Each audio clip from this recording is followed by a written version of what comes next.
Lintang kang santara bulan bakal sembadari ngeten Raden inggih esuk nggih sonten sedaya boten ngemangken panjenengan yen perlu wong lanang sak jagat raya saged malakrama dhumateng anak kula pun Jayeng Resmi wonten saged mujuti pamundur kang sarta pamintanipun ingkang sinebut Cupu Manik Mustikaning Bumi wonten isa nyerahke Cupu Manik Mustikaning Bumi niku sing bakal di tampa pengalamane dening anak kula pun Jayeng Resmi. Wah, bagus, bagus.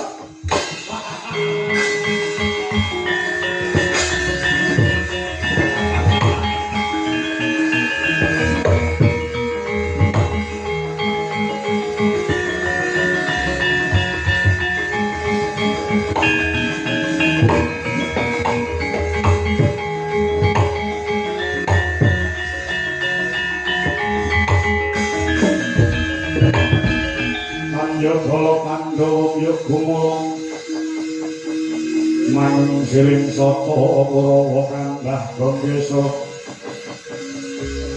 Kambah Gangesa kadite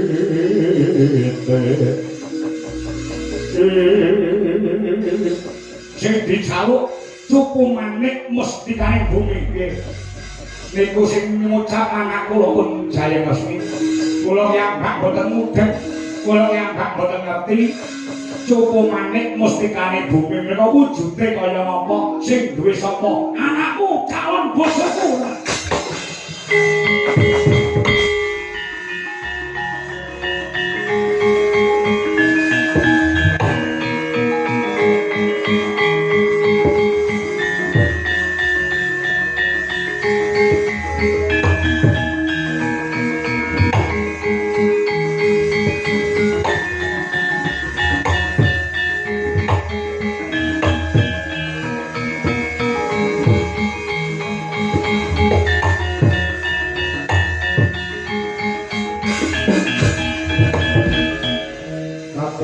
Sadina pakaraku supa kapira kresna Ako manadhara puji saktine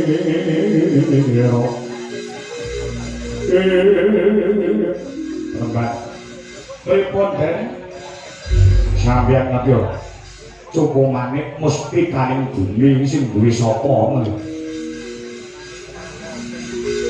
yen nyatane putramu putri Jayeng Resmi ngardeni bubana ya gene kok iki kena darani Mban Cindhe Mban Siladan lho rasane kok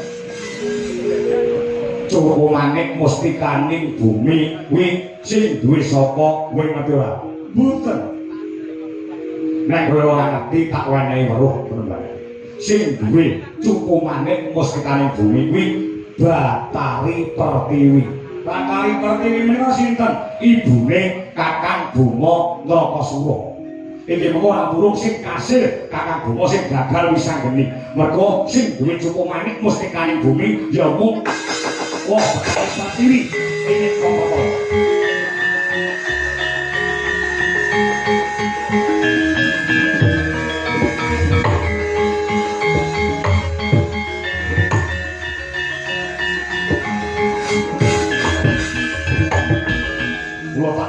Mban Cindhe Mban Silagan iku njaluk apa ora iso liyane Cupu Manik Mustikaning Bumi yen ora njaluk kuwi tegese dina samangko ngeten lho Den sampeyan percaya karo Gusti Allah mboten yo aku percaya yen sampeyan percaya kelawan sing gawe urip siji mesti loro jodoh telu wahyu papat derajat 5 munggah kaji 5 iso munggah kaji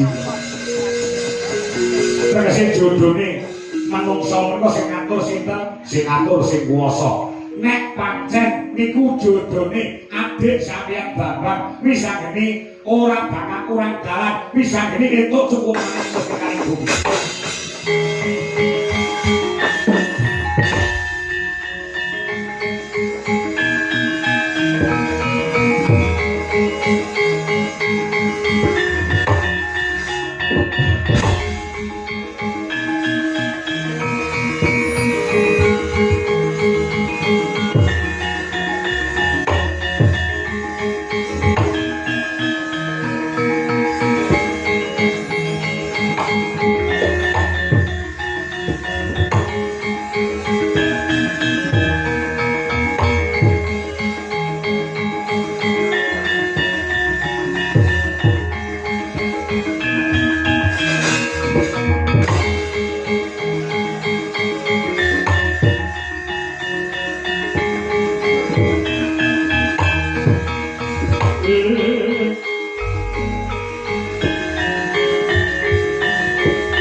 dilana sirata bebayune wong Kakang Gatot iki menang kelawan Kakang Bima Nrakasura. Tegese Kakang Bima kuwi kalah kelawan Kakang Gatot, Jayeng Resmi dadi bojomu. Positif.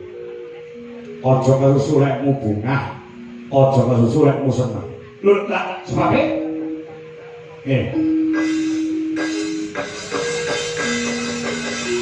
kabeh iso dirembuk timbang kuwi gula.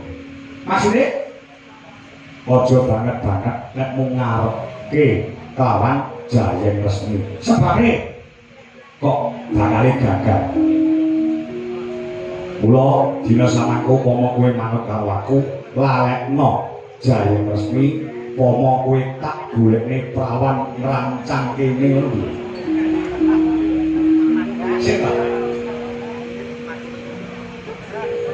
Kayak kaya dene pedang sama. Ini calon bojomu duweni penjaluk. Aku sing bisa mujuti. Oh sik ta. Aku tak ngomong sik. Calon bojomu duweni penjaluk, sapa wae ora ngomongake wis anggeni, ora ngomongake Kakang Bima Nrakasura. Sapa wae wong lanang iso ngrabi kalawan Jayeng Resmi, waton bisa nyerahke sing darani Cupu Manik Mustikaning Bumi. Kowe ngerti ora? Cupu Manik Mustikaning Bumi iki tek sapa?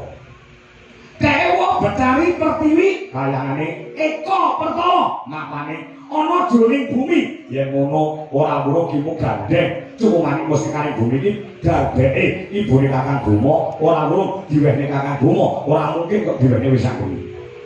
Kula dina samangko pupusan Bismu. Bisa apa? Harapan saya. Dina samang tak golekne prawan liyane wae, mergo calon bojomu sing dijaluk sing duweni ibune Kakang Bima Nrakasura. Aja terus susah.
Aku tak takon bisa ngene. Takon apa? Kayangan Eka Pertala. Ya, Kakang dununge Wa Betari Pertiwi, ibune Kakang Bima Nrakasura. Eka Pertala iki matane nondi? Ana jroning bumi. Ana jroning bumi. Ya. Kakang Bima ki ora iso ambles bumi. Kakang Bima yen to bakal sowan ana rasane Siwa Betari Pertiwi ana ing Eka Pertala kudu mangan udakara 3 dina munggahe 4 dina mergo Kakang Bima ora iso ambles Bathara beda kalawan kakangmu Antarja. Antarja iso ambles bumi ora saged mubeng-mubeng tekan endi-endi. Dina samangko ora nganti sedina aku bisa ndrisiki lakune Kakang Bima Nrakasura mergo aku iso ambles bumi ndrisiki lakune Kakang Bima njaluk wujude pamundhut saka calon bojomu Cupu Manik Mustikaning Bumi. Bagus, mangkatmu kapan? Saiki.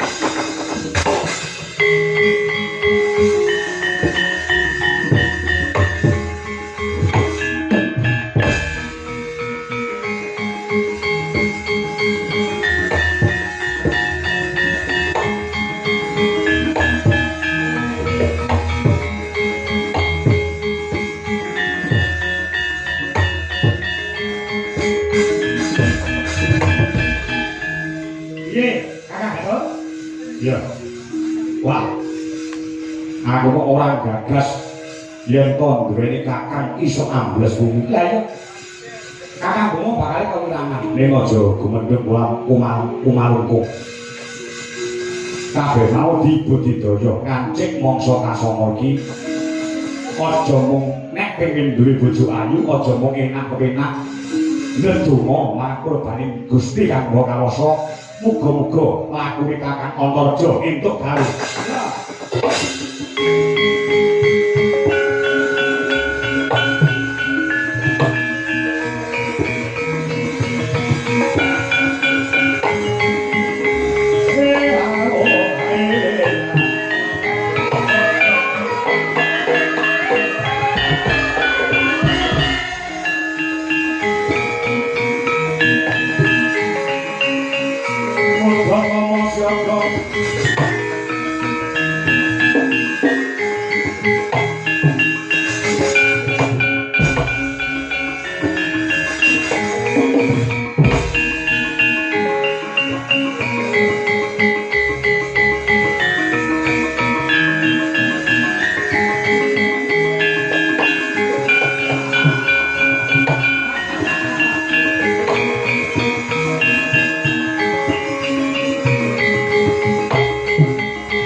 Wisaya indriyan sasara ngarupa wawana gana maragana sawiya lan marahaya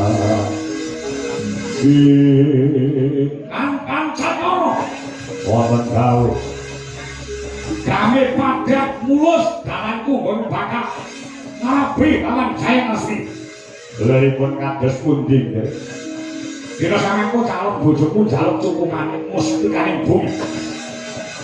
Musikaning bumi iki sing duwe ibuku ya kuwi Kanjeng Ibu Betari Pertiwi. Mangan Eko Petala mriko saiki ya 3 dina jangkah tekan ngabe ibuku.